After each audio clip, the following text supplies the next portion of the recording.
Today in this video, we will learn about how to manage cancellation requests in Whmcs.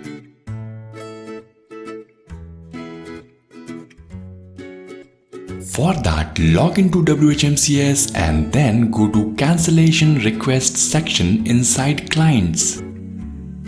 Now here, you can see all the cancellation requests which you have received. Now you can manually take action against them. You can set the status to cancelled or terminated as per the requirement. You can also send a successful cancellation email along with that particular product or service.